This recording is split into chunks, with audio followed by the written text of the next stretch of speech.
Kesabaran adalah akhlak mulia yang dengannya setiap orang dapat menghalau segala rintangan. Jadi sebesar apapun rintangan yang menghadang, kalau kita punya yang disebut dengan kesabaran, semua itu akan mudah untuk diselesaikan.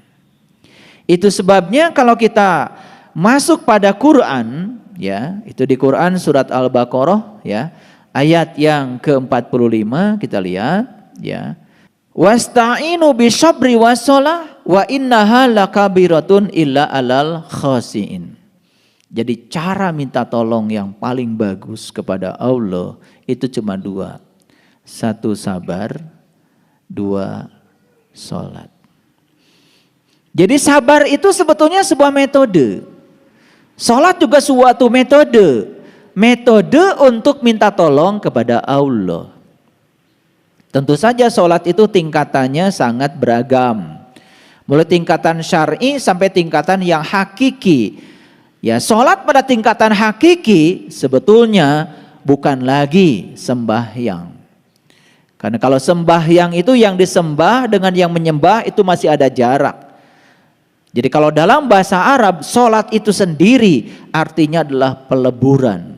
Sholat itu sendiri adalah penyatuan. Dari kata waslat artinya adalah peleburan. Jadi bagaimana kita bisa menjadikan sholat sebagai penolong kalau kita belum melebur, kalau kita belum menunggal, kalau kita belum bersatu. Makanya harus belajar teknik sholat yang akan mengantarkan kita sampai pada tingkatan peleburan. Itulah sesungguhnya tauhid yang sesungguhnya. Jadi kebanyakan sholat cuma di dimensi luar, dimensi kulit, tidak sampai pada dimensi peleburan. Akibatnya apa? Hanya terjebak oleh rutinitas. Akibatnya sholat yang syar'i itu menjadi beban. Aduh, belum sholat. Giliran sudah sholat, alhamdulillah sudah sholat. Jadi kalau orang-orang ini ditanya, kapan Anda merasakan nikmatnya sholat? Dan hampir semua orang mengatakan, nikmatnya sholat justru ketika sudah selesai sholat. Coba, kalian kan suka begitu. Begitu waktunya sholat, langsung ambil wudhu, kemudian sholat cepet-cepetan. Udah assalamualaikum, assalamualaikum. Alhamdulillah, tenang sudah sholat. Kok tenangnya itu sudah sholat, bukan ketika sholat. Kok bahagianya itu setelah sholat, bukan ketika sholat. Kan aneh. Padahal Nabi Muhammad dalam sebuah hadis mengatakan hiburannya beliau itu ketika sholat. Berarti saat sholat beliau bahagia. Ketika berhenti sholat sedih karena berpisah. Ini kan kebalikannya kita ini, betul nggak? Makanya kita dengan Nabi Muhammad kan beda sedikit. Nabi Muhammad itu kan sedikit tidur, kalau kita sedikit-sedikit tidur. Nabi Muhammad itu sedikit marah, kalau kita sedikit-sedikit marah, kan beda sedikit. Itu yang menyebabkan kemudian sholat tidak membangun kesadaran apapun. Nah, saya kasih saran. Cobalah mencari guru yang bisa mengajarkan sholat itu sebagai metode untuk minta tolong. Karena apa? Setelah sholat itu kita akan merasakan penyatuan, kehadiran. Dan kita merasakan dengan kesadaran penuh kehadirannya. Karena dengan kehadirannya, apa sih yang tidak bisa dilakukan oleh beliau? Makanya kuncinya cuma dua, sabar dan sholat. Makanya kenapa dikatakan oleh Imam Syafi'i kalau sabar ini adalah ya kunci untuk bisa menyelesaikan segala rintangan dalam hidup. Ya. Mungkin punya pengalaman dengan ini. Nah, makanya di ayat yang ke-46 kemudian Allah menyatakan ya alladzina yadunnuna annahum mulaqu rabbihim wa annahum ilaihi rajiun. Jadi sabar dan sholat itu tidak bisa dilakukan sebagai penolong kecuali bagi orang-orang yang sudah khusyuk. Dan siapa orang yang khusyuk dalam sholatnya? Allah menyatakan orang yang sudah bertemu. Alladzina yadunnuna annahum mulaqu rabbihim wa annahum ilaihi rajiun. Orang yang meyakini kalau dia akan bertemu dengan Tuhannya dan dia akan kembali kepada Tuhan. Jadi jelas, khusyuk dalam sholat berarti bisa mengingat kepada Allah. Syarat sahnya ingat cuma satu, tahu yang diingat. Bagaimana bisa ingat kepada Allah kalau kitanya belum tahu? Itu kuncinya. Ya, baik. Kita balik lagi ke sini, ya. Kemudian, ya, yang berikutnya, ada nggak di ruangan ini sahabat yang belum pernah mendapatkan kesulitan dalam hidup? Ada nggak? Ada nggak? Saya kira nggak ada ya. Sepakat ya? Semua dalam perjalanan hidup ini pasti pernah mendapatkan kesulitan. Setuju nggak? Oke. Yang kedua pertanyaan saya, pada saat kita mendapatkan kesulitan, coba perhatikan. Ada nggak yang mau mendekat kepada kita? Begitu seseorang dilantik jadi pejabat X, berkerumun tuh semut. Dan begitu tahu dia tidak terpilih lagi di periode berikutnya, hilang tuh semut.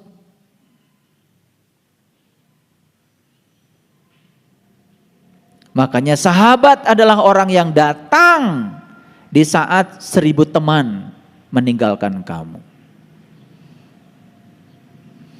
Jadi sahabat itu adalah orang yang datang satu-satunya di saat 1000 temanmu meninggalkan kamu.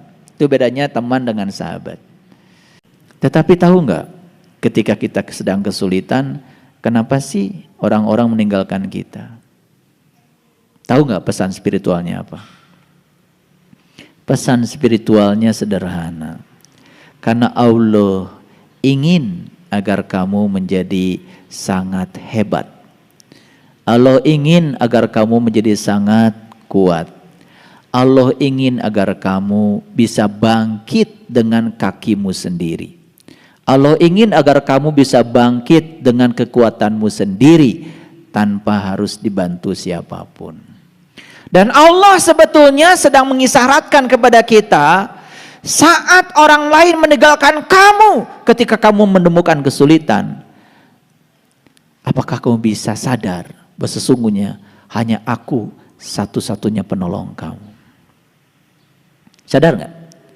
Nah, ketika orang lain meninggalkan kita, apa yang terjadi? Kita menggerutu bukan? Kita protes bukan? Atau kalau tidak kita pidato, kalian tuh nggak tahu diri ya, nggak ingat jasa-jasa saya ya, begitu? Coba.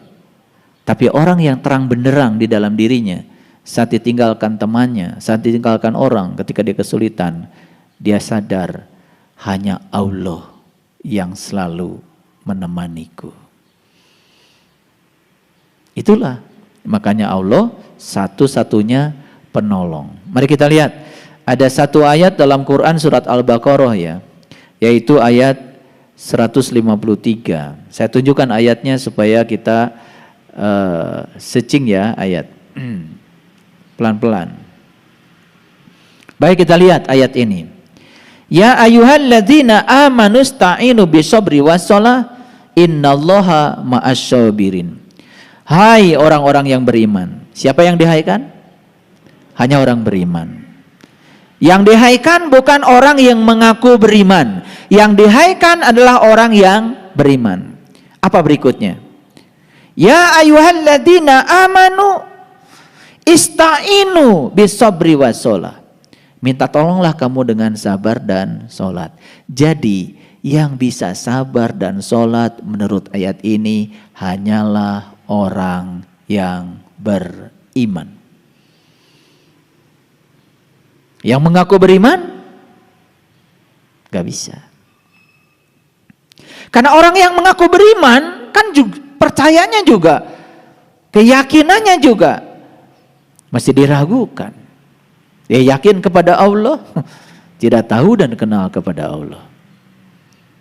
Nah, makanya di sini dikatakan innallaha ma'asyabirin, sesungguhnya Allah hanya beserta orang-orang yang sabar. Jadi saya tanya sekarang, sebetulnya siapa orang sabar itu? Siapa? Innallaha ma'asyabirin. Siapa orang sabar? Orang yang selalu beserta Allah. Itu orang sabar. Pernah nggak dapat definisi sabar setegas ini? Selama ini kan sabar, yang sabar ya, yang sabar ya. Jadi menurut ayat ini orang sabar itu orang yang selalu beserta Allah. Jadi siapa orang sabar? Orang yang selalu sadar bahwa Allah itu selalu hadir beserta dirinya. Nih, saya mau tunjukkan. Sekarang kita praktek. Ada orang marah sama kita. Ayo lihat saya semua. Ada orang marah sama kita. Apa yang kita lakukan? Apa yang kita lakukan selama ini? Balik marah kan? Okay. Kenapa ada kata-kata innallaha ma'as sabirin? Kalau orang yang sadar sebetulnya di balik dia ada Allah. Di dalam diri saya juga ada Allah. Ini Allah, itu Allah. Kan dua-duanya Allah. Paham? Begitu dia melihat dia bukan sebagai dia, tetapi yang dibalik dia. Apa yang kita lakukan? Oh, ini Allah sedang meningkatkan kesabaran saya lewat kehadiran orang yang tidak sabar. Jadi saat itu yang kita lihat orang atau Allah? Kalau lihat orang marah. Kalau lihat Allah gak jadi. Karena Allah sedang meningkatkan kesabaran saya. Ngerti gak maksud ayat ini? Innallaha ma'asyabirin. Jadi lihat saya semua. Ketika para sahabat sedang menghadapi situasi yang sulit dalam hidup, sadar tidak ada satu peristiwa pun yang tidak ada kehadirannya. Jadi itulah yang disebut dengan innallaha ma'asyabirin. Apa yang kita lakukan selama ini? Klaim. Saya sabar. Makanya saya selalu berserta Allah. Itu bukan? Itu klaim yang bullshit. Gak ada artinya. Jadi tidak perlu klaim. Lihat saya semuanya. Apapun situasinya kita sadar di situ ada Allah. Tidak mungkin satu peristiwa pun hadir tanpa kehadirannya. Itulah arti dari innallaha ma'a. Allah beserta orang sabar. Jadi tidak usah mengklaim saya orang sabar, pasti Allah bersama saya. Kan sering begitu. Kadang-kadang hebat kamu, siapa dulu dong. Karena saya sabar, jadi Allah juga beserta saya. Tuh, itu klaim yang bullshit. Nanti begitu ada kejadian, mohon maaf ya, yang tidak disukai, pasti terpancing. Ngerti sekarang? Hari ini saya karena gini, kalau belajar banyak kitab tentang sabar adalah sulit. Dan kita capek. Sekarang saya kasih yang praktis. Jadi sabar itu apa? Orang yang selalu sadar akan kehadirannya. Catat. Catat. Kan banyak di kamus sabar adalah pusing. Begitu praktek sulit. Jadi orang yang sabar adalah orang yang beserta Allah. Orang yang beserta Allah adalah orang yang selalu sadar atas kehadirannya. Punya uang segitu-gitunya ditipu orang. Gimana sabarnya? Sudah tahu nggak cara sabarnya? Oh, sabar. Itu? Bukan. Cara sabarnya, ya Allah, aku yakin kehadiran orang yang membohongiku satu, berarti aku masih bisa ditipu, berarti aku masih bodoh, pelajaran bagiku.